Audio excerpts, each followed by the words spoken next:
Well, thank you very much. First and foremost, I must thank you for being part of this process. And I must thank Baba Gana Kingibe for giving us this eye-opener again. The truth of the matter is that 40,000 orphans in the Northeast is not an accident that has happened today. It is the natural product of bad governance.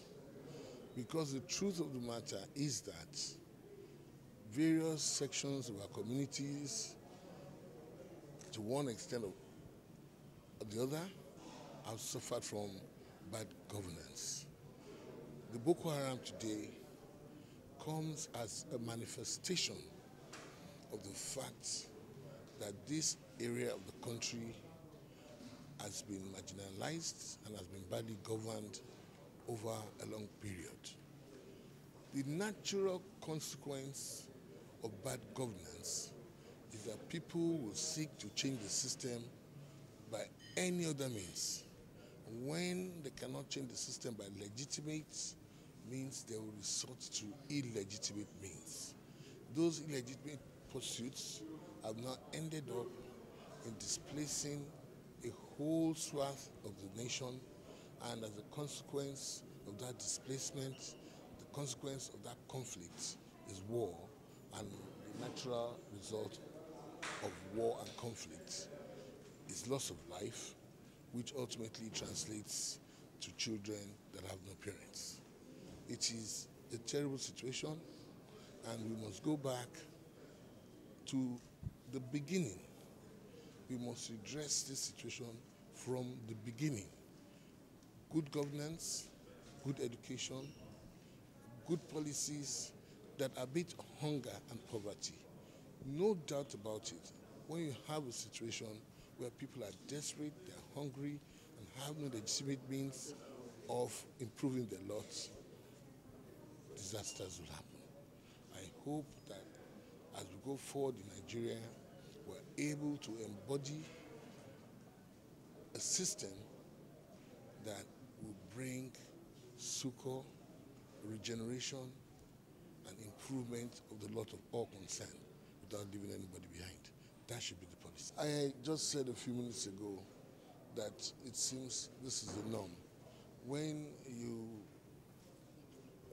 ask as a lawmaker, what do I want to do? The truth of the matter is that even as we are today, from the creation of our entity Nigeria, there are laws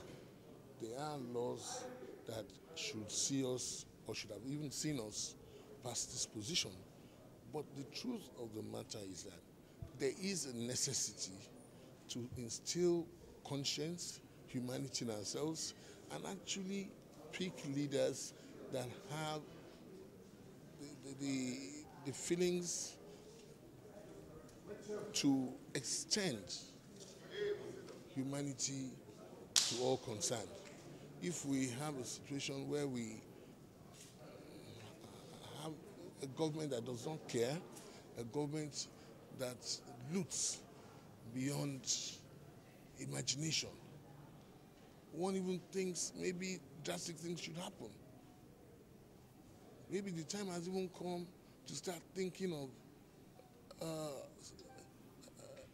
draconian measures, because stealing is stealing, a bit of corruption there and there, here and there, you might say arguably makes it work or has been the way of life, but we are having grand thefts.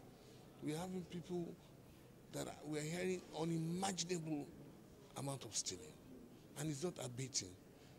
Yes, in the last era, the last government that has just passed, we had criticism, partisan criticism, but even now, despite all the mantra of change, what do we have? We have created brand new corruption. We have created brand new billionaires simply trading foreign exchange. So you see, we have to be truthful to ourselves. We have to be compassionate to ourselves. It's not just good enough, we'll make laws. If we make laws and we continue to make laws that people will not abide by or will not act in accordance with the spirit of those laws, it's a waste of time. There has to be a rethink for Nigeria. And unfortunately, if we do not take the opportunity now to step back and do a rethink, we will end up in a situation, despite our wealth, we can ensconce ourselves in large castles, we can ensconce ourselves in houses that have 12-foot walls, we can ensconce ourselves with a security entourage. We will become prisoners of what we have done.